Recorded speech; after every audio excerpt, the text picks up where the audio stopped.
ramah. Apapun yang terjadi ya, bisa dimengerti, tidak bisa dimengerti, baik atau tidak baik ya, apa saja. Saya terkagum dengan Bu Esther Tios tuh ya. Pada saat dia tiap pagi itu kasih saya renungan ya. Pada saat kemarin malam itu Pak Eriknya meninggal, pagi itu dia tidak lupa loh saudara membagikan renungan. Saya pikir waduh, baik tidak baik waktunya Bu Esther ini tetap eksis di dalam pelayanan. Dan dia tidak pernah absen sehari pun untuk menyampaikan renungan-renungannya. Itu loh, dalam kondisi duka yang seperti itu, dia tidak lupa. Bagaimana dengan kita dalam hidup ini? Kalau mungkin kita merasa kondisi kita kurang baik, ya, kita tidak bisa mengerti, atau ekonomi kita berkekurangan, atau apa saja, adakah kita itu tetap bersikap ramah terhadap Tuhan? Atau kita justru bersungut-sungut?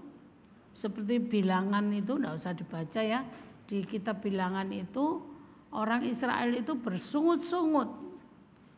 Dosanya itu bukan mencuri, bukan tidak perpuluhan, bukan melupakan Tuhan. Sungut-sungut. Apa yang terjadi? Jadi dia bersungut-sungut, Tuhan kirimkan ular itu untuk memagut mereka. Banyak orang yang mati. Yang berhenti adalah setelah Musa berseru-seru, lalu dibuatlah ular tembaga. Ya, coba bayangkan waktu membuat ular tembaga digantungkan di tiang sama ular yang lagi memagut orang, berapa banyak korban yang jatuh. Sampai akhirnya yang berhenti memandang kepada ular tembaga sebagai lambang Tuhan Yesus, itu yang selamat. Jadi kita tahu dosanya dosa apa? Dosanya dosa sungut-sungut. Mungkin ya teman-teman saya itu lihat kaki saya begini nih ya, mereka pada rame juga. Konsep melayani Tuhan. Konsep iso bersyukur. Ya, tanggapannya begitu. Tapi kalau saya ingat ya, pada saat saya itu kena serangan di kaki ini saudara ya, itu dibawa ke rumah sakit aja Tuhan bisa mengatur sedemikian ya.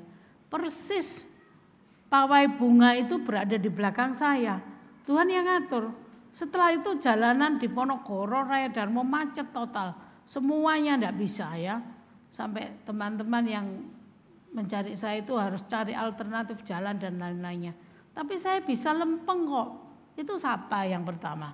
Kedua, setelah di sana kondisi saya begitu jeleknya setelah di lab itu ya. Semuanya jelek. Semuanya jelek ya. Terus saya yang takut itu ya. Gulanya naik, kreatinnya naik, apanya naik, HB-nya turun. Pokoknya semuanya jelek. Terpaksa saya dikamarkan ya, ngamar sehari. Saya hanya bisa berdoa, Tuhan tolong saya ya. Akhirnya sama dokter ditangani, terus saya harus transfusi saudara ya, transfusi darah. Terus itu hari Minggu ya, Seninnya diambil lab periksa, diambil darah, periksa beberapa item yang jelek-jelek tadi itu, besoknya jadi hasilnya. Apa yang terjadi itu saudara? Kalau bukan Tuhan tidak bisa saudara ya. Seperti membalikkan tangan gini. Bayangkan kalau kreatin itu yang biasanya itu 1, saya itu ya. Hari itu waktu masuk itu jadi 11. Waduh, entek ya, entek. Hati ini entek. Besoknya setelah berdoa, setelah jadi berapa saudara? 1. Itu yang saya ingat ya, yang lainnya banyak. Semuanya hanya HB yang kurang 1 kantong lagi. Jadi di hari Selasa saya mendapatkan pemulihan dari Tuhan luar biasa saudara ya. Tetapi waktu itu kaki saya mulai agak-agak berparfum gitu saudara ya baunya. Terus sampai di paha atas ini, paha bawah ini mulai menghitam. Walaupun tidak hitam nemen gitu ya. Tapi mulai kelihatan hitamnya. Tapi puji Tuhan, berangsur-angsur pulih. Tuhan sembuhkan saya. Walaupun hari ini saya masih bergumul untuk tumit saya supaya saya bisa berdiri gitu saudara ya. Saudara bantu dalam doa, tapi bagi saya itu sudah suatu karya Tuhan untuk membebaskan saya dari sakit penyakit itu. Sampai membebaskan dari amputasi dan lain-lainnya. Tapi saya berhenti. Kalau mulai iblis bisik-bisik untuk bersungut-sungut, saya berkata, Tuhan, Allah Roh Kudus, kuatkan saya untuk saya bisa tetap bersyukur kepadamu. Untuk saya tidak jadi lemah karena ini, gitu saudara ya. Dan puji Tuhan, hari ini lewat posisi saya yang begini, saya bisa menguatkan banyak orang yang letih lesu, yang mengalami sepertinya Tuhan itu tidak ramah, ya. Saya tetap bisa cerita. Saya tetap bisa cerita walaupun kadang-kadang ya kesandung-sandung. Tuhan kuatkan saya. Puji Tuhan saudara ya. Jangan seperti orang Israel. Kalau apa yang tidak sesuai dengan kehendak hati, langsung sungut-sungut yang keluar. Tuhan jahat. Tuhan tidak bisa. Ya, hari ini yang pelajaran pertama berlaku ramah, tetap ramah terhadap Tuhan. Jangan bersungut-sungut. Yesaya 45 yang ke-9. Ya, ayat 9. Celakalah orang yang berbantah dengan pembentuknya. Dia tidak lain dari beling periuk saja. Adakah tanah liat berkata kepada pembentuknya, apakah yang kau buat? Atau yang telah dibuatnya, engkau tidak punya tangan. Nah, apa saudara? Celakalah orang yang apa saudara? Berbantah dengan pembentuknya. Sambil berkata engkau tidak punya tangan. Sama enggak kita bilang Tuhan enggak bisa, Tuhan jahat, Tuhan begini, begini. Ini ya saya katakan apa? Celaka. Jadi hari ini berhenti mengeluh, berhenti berbantah, berhenti bersungut-sungut ya. Ini bagian yang pertama. Bagian yang kedua, Ayub 21 ayat 22. Ayub 22 yang ke-22. Terimalah apa yang diajarkan mulutnya dan taruhlah firman-Nya dalam hatimu. Ya. Teriman, firman Tuhan itu teriman. Ada saatnya kita harus pikul salib, ada saatnya kita harus diproses untuk kemurnian, ada saatnya kasih sayangnya dilimpahkan, dinyatakan dalam hidup kita. Apa yang jadi maunya Tuhan? Biarlah di dalam Amsal 3 ayat 1 sampai 6 itu kalau saudara baca bagus sekali saudara ya. Jangan menganggap dirimu sendiri bijak. Jangan menurut versi kita yang hanya sekian aja itu. Ya. Tetapi kita mau sadar mengkalungkan firman Tuhan itu pada leher kita, menyimpan dalam loh hati kita. Yang disimpan tuh firman, bukan deposito tok, ya kan? Tapi firman itu disimpan. Maka apa saudara, jangan menganggap dirimu sendiri bijak. Kalungkanlah itu pada, atau dibaca. Amsal 3, 1-6, berkat dari hikmat. Hai anakku, janganlah engkau melupakan ajaranku, dan biarlah hatimu memelihara perintahku. Karena panjang umur dan lanjut usia, serta sejahtera akan ditambahkan kepadamu. Janganlah kiranya kasih dan setia meninggalkan engkau. Kalungkanlah itu pada lehermu, tuliskanlah itu pada loh hatimu. Maka engkau akan mendapat kasih dan penghargaan dalam pandangan Allah serta manusia. Percayalah kepada Tuhan dengan segenap hatimu, dan janganlah bersandar kepada pengertianmu sendiri. Akuilah Dia dalam segala lakumu, maka Ia akan meluruskan jalanmu. Ya, apa yang disimpan? Firman, taruh di loh hati, dikalungkan. Di dalam hati disimpan, di dalam tingkah laku perbuatan dilihat, dikalungkan. Artinya enggak jadi orang Farisi yang ayatnya ngelontok, ya hafal luar kepala, tapi tindak tanduknya tidak. Tapi ini dua hal. Di dalam disimpan di loh hati, dikalungkan. Jangan nganggap dirimu sendiri bijak. Jadi jangan nganggap, oh aku bisa, oh ini salah, ini benar, ini gini. Enggak. Apa yang jadi maumu, buatlah jalanmu. Ya, Tuhan penjunan aku tanah liat. Biar Tuhan itu akan meluruskan jalan kita. Membuat kita itu mendapatkan kasih dan penghargaan. Bukan hanya di hadapan Allah, tapi juga manusia. Bagaimana hidup kita? Sudah sejajar dengan firman Tuhan? Sudah selaras kita melakukannya atau bukan? Atau tidak? Nah itu ada di dalam diri kita. Menjadi tekad kita semuanya. Ya. Kemudian berikutnya Ayub 22 ayat berapa? Ayat 22 yang ke-23. Apabila engkau bertobat kepada Yang Maha Kuasa dan merendahkan diri, apabila engkau menjauhkan kecurangan dalam kemahmu. Ya, itu tadi masih mengacu di ayat atasnya, bagaimana kita harus bertobat, meninggalkan hidup lama untuk jadi hidup baru. Sekarang kita masuk pada intinya. Ayat ini, ayat khotbah ini adalah di ayat 24 sampai 25. Silakan Saudara Ever. Ayub 22 yang ke-24 dan 25. Membuang biji emas ke dalam debu, emas Ofir ke tengah batu-batu sungai.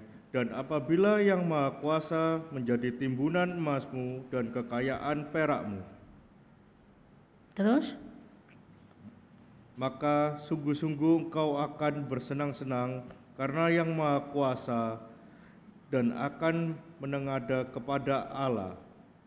Ya, sudah Saudara ya. Jadi pertobatan tadi itu harus diikuti dengan apa Saudara?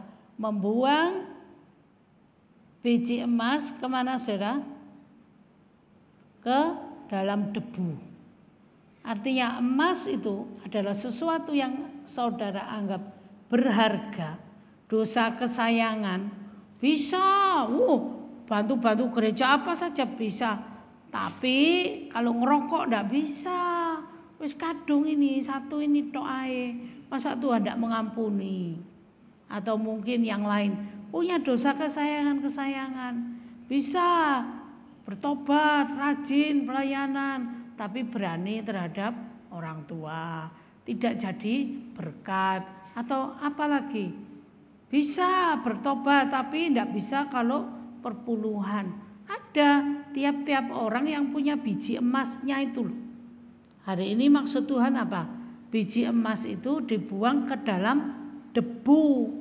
Jadi yang berharga itu buangan. Apa yang selama ini engkau anggap paling berharga? Duit. Bukan maksudnya duit dibuang nanti saya yang ambil nanti. Tetapi apa? Itu sudah bukan satu-satunya yang harus dikejar-kejar sedemikian das dadi sekel-sekel dadi ndas. Buangan. Ya, nanti berkat itu mengikuti. Demikian emas harus dibuang dalam debu. Lalu apa? Emas Ofir dibuang di dalam aliran sungai, batu-batu sungai. Jadi kalau debu tadi itu dibuang, saudara masih bisa leles. Saya tak beli no alat wis magnet untuk nyedot yang emas ceklet. Lumayan kan nanti dapat berapa? Bukan yang itu. Itu sudah tidak bisa lagi, itu masih bisa dilakukan. Tapi kalau emas Ofir ya ke dalam aliran sungai, itu kalau sudah dikintirno, bisa enggak dicari? Batu-batu aliran sungai yang deras itu, saudara alirkan di situ, sudah tidak bisa. Artinya tidak ada lagi kisah yang Petrus, aku kembali menjala ikan, kecewa, Tuhanku mati, Tuhanku disalib, wes Tuhanku gak ono ketokane wes, aku kembali. Itu mencari dalam debu. Tapi yang Tuhan mau membuang emas Ofir itu kepada aliran sungai. Buang, betul-betul buang dan tidak dicari lagi, tidak dibaleni, tidak diambil. Emas Ofir itu berbicara bukan emas saja. Kalau mungkin saya bicara kadar, mungkin emas itu hanya 20, 22. Tapi kalau 24 yang London, ya, yang apalagi saya tidak ngerti itu ya. Antam, bawa pemenang, yang paling bagus, terus dialirkan di aliran sungai. Artinya apa? Sesuatu yang selama ini saudara anggap paling berharga, paling top, itu pun karena Kristus, itu pun harus dibuang, dialirkan, dan tidak diambil lagi. Emas Ofir itu mana Haruka? Nah kalau kayu itu kayu Jepara ukir-ukirannya. Lain dengan Surabaya ngukir Ponorogo, Blora lain. Jepara itu bagus. Di Bali juga bagus. Artinya apa? Kualitas yang teratas. Sesuatu yang paling berharga itu harus dibuang di aliran sungai dan tidak diambil lagi. Saudara lihat di dalam Yakobus 1 ayat 21. Yakobus 1 yang ke-21. Sebab itu buanglah segala sesuatu yang kotor dan kejahatan yang begitu banyak itu, dan terimalah dengan lemah lembut firman yang tertanam di dalam hatimu, yang berkuasa menyelamatkan jiwamu. Ya, maksudnya apa saudara? Buanglah, betul-betul buang dan tidak diambil lagi. Ya, segala sesuatu kuanggap rugi karena Kristus. Dia itu menjadi segalanya dalam hidup kita. Asal dia menjadi milik kita. Seperti Mephiboset kepada Daud. Tidak apa-apa, semua diambil Siba, tidak apa-apa. Semua diambil, tidak apa-apa. Asal Tuanku itu tetap menjadi bagianku. Mephiboset itu tidak pusing loh, ya apa ini begini. Tapi demi Kristus, sesuatu yang paling berharga itu kita mau buang, ya, dibuang saja demi Kristus, dibuang, ya. Filipi 3 ayat 8. Filipi 3 yang ke-8. Malahan segala sesuatu yang kuanggap rugi karena pengenalan Kristus Yesus Tuhanku lebih mulia daripada semuanya. Oleh karena dialah aku telah melepaskan semuanya itu dan menganggapnya sampah, supaya aku memperoleh Kristus. Nah, ya, saudara tidak rasa ya, tapi kalau saudara tinggal di keluarga, saudara Kristen sendiri, kalau mau ke gereja, itu harus berjuang, harus diolok-olok, harus apa, saudara rela demi Kristus. Saudara tahu rasanya itu. Bagaimana membuang dan segala sesuatu itu adalah karena Tuhan. Itu yang penting saudara. Saya tidak tahu dalam hidup kita itu sudahkah dia menjadi yang terutama, yang terbaik di dalam hidup kita. Atau kita biarkan saja. Pagi hari ini coba teliti masing-masing ya. Jadi kita teliti dan kita buang. Sekalipun itu emas, bahkan emas Ofir sekalipun, aku mau membuangnya demi Kristus. Segala sesuatu ku anggap rugi karena Kristus. Ayat 25, 26, 27, Ayub 22. Ayub 22 yang ke-26. Maka sungguh-sungguh engkau akan bersenang-senang karena yang Maha Kuasa dan akan menengadah kepada Allah. Jikalau engkau berdoa kepadanya, ia akan mengabulkan doamu dan engkau akan membayar nasarmu. Apabila engkau memutuskan berbuat sesuatu, maka akan tercapai maksudmu dan cahaya terang menyinari jalan-jalanmu. Iya, apa saudara?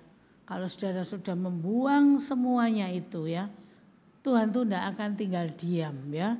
Dia akan memberikan berkat pertolongannya ya, yang berlimpah-limpah. Apa yang dikehendaki diberikan.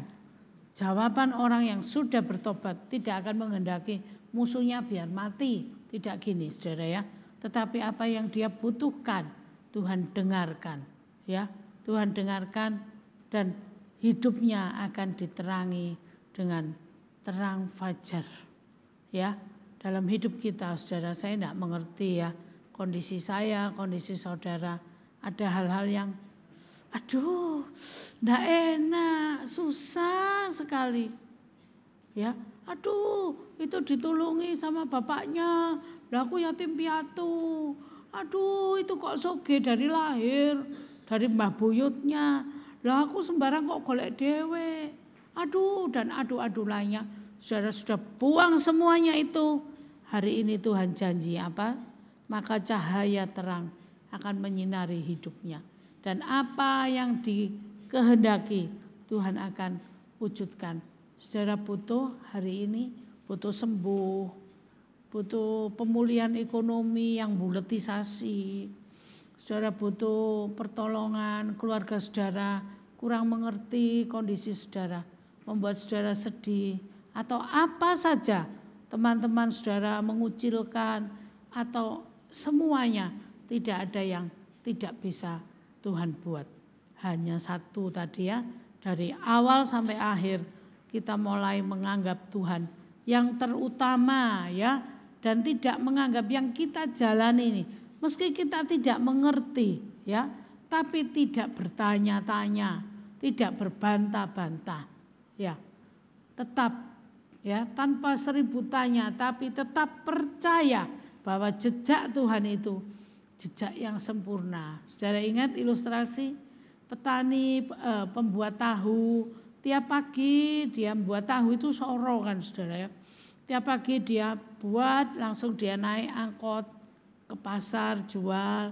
Kalau laris berkat Tuhan, puji Tuhan ya. Ada balene ya digoreng aja, dipangan dewe. Begitu hari lepas hari dia lalui. Suatu hari ketika dia berangkat itu, tiba-tiba dia kepleset jatuh ya. Jatuh bukan orang itu sing keseleo, tahune ancur ya. Waduh, apa maneh. Akhirnya dia punguti tahu hancur itu tadi. Dia sambil pulang. Maunya secara daging atau iblisnya bisik-bisik. Lah kok minta berkat, wong tahu gurung didol wis nyonyor kok. Ya kan? Bapak itu pulang. Loh, istrinya tanya, "Loh kok cepet, Pak?" "Iya, aku keseleo, kepleset, tahunya hancur." "Oh ya sudah, enggak apa-apa." Bapak ini tetap bersyukur. Tanpa tanya, tanpa berbantah-bantah, tanpa bersungut-sungut. Sorenya ya, saudara tahu dia didatangi orang. "Saya kekurangan pakan bebek, saya cari tahu hancur, punya enggak?" Loh, jadi rugi enggak jadi. Tahu hancurnya dibeli. Ya, dibeli semua habis tahu hancur. Terus saudara tahu sebentar lagi terdengar berita yang angkot yang langganan dia naiki itu terpleset masuk jurang. Semuanya mati. Dia sendiri yang hidup. Tanpa mengerti sesuatu yang terjadi. Tetapi dia tetap bersyukur. Oh, ini maksud Tuhan. Kalau belum finish enggak ngerti. Kalau belum kejadian itu enggak ngerti. Selalu sungut-sungut. Lah gitu itu kan malu sendiri sama Tuhan kalau sungut-sungut. Saudara jangan malu kalau Tuhan menyatakan kebaikannya kepada saudara. Kalau hari ini saudara penuh sungut-sungut. Tapi hari ini kita mau percaya bahwa aku mau buang emasku, emas Ofirku, menjadikan Tuhan sebagai timbunan emas. Artinya sesuatu yang berharga itu adalah Tuhan, bukan yang lain. Dosa-dosa kesayangan, buang semuanya, saudara, ya, dan tidak berbantah-bantah. Maka Tuhan akan menyatakan sik batin, saudara tahu sik batin. Sering loh saudara ya, sik batin. Aku loh kok kepingin mangan WEI koyo, tapi budal dhewe ya gak iso. Teko wis bengi, ya toh. Ke sana ya gak bisa. Orang itu loh ya ndak tak telepon ya ndak tak sambati. Datang uduk-uduk makanan yang tak pengenkan itu loh datang. Saudara tahu itu? Karena saya ini hobinya makan, jadi ya ngomongnya gitu saudara. Tapi saudara yang hobi lain, Mungkin saudara kepingin mobil, kepingin sehat, kepingin keluarga harmonis, kepingin apa saja. Tanpa saudara duga, itu bisa Tuhan berikan. Ya, kuncinya berhenti bersungut-sungut, tetap bersyukur kepada Tuhan. Ya, pasrah. Jejak Tuhan itu jejak yang sempurna, adalah untuk kebaikan. Seperti jual tahu tadi, akhirnya bisa mengucap syukur. Ayat terakhir, Amsal 4 ayat 18. Amsal 4 yang ke-18. Musik. Tetapi jalan orang benar itu seperti cahaya fajar, yang kian bertambah terang sampai rembang tengah hari. Terus? Jalan orang fasik itu seperti kegelapan. Mereka tidak tahu apa yang menyebabkan mereka tersandung.